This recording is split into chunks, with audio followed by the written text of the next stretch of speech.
அண்மை செய்தியை பார்த்துக் கொண்டிருக்கிறோம். நெல்லையில் வைத்து தூத்துக்குடியை சேர்ந்த ஐடி ஊழியர் கவின் வெட்டி கொலை செய்யப்பட்ட சம்பவம் தொடர்பாக 2வது நாளாக உடலை வாங்க மறுத்து போராட்டத்தில் ஈடுபட்டிருக்கிறார்கள். நிவாரணம் தேவையில்லை, நீதி தேவை என்று கவினின் பெற்றோர் தெரிவித்திருக்கிறார்கள்.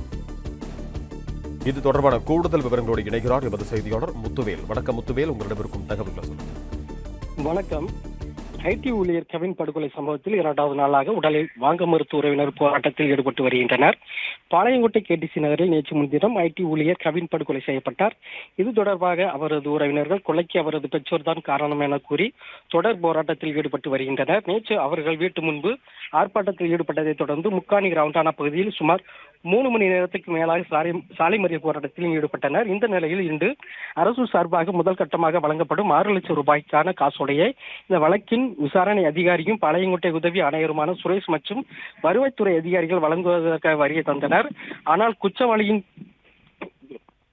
பெற்றோர்கள் கைது செய்தால் மட்டுமே இந்த நிவாரணத்தை நாங்கள் ஏற்றுக்கொள்வோம் என தெரிவித்து நிராகரித்து 2வது நாளாக உடலை வாங்க மறுத்து போராட்டத்தில் ஈடுபட்டு வருகின்றனர். மேலும் விசாரணை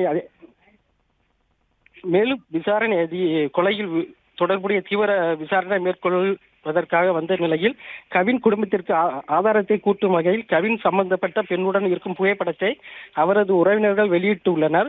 பரபரப்பை ஏற்படுத்தியுள்ளது.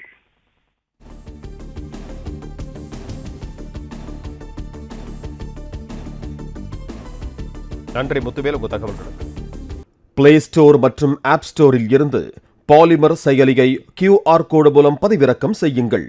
செய்திகளை உடனுக்குடன் பெறுங்கள்.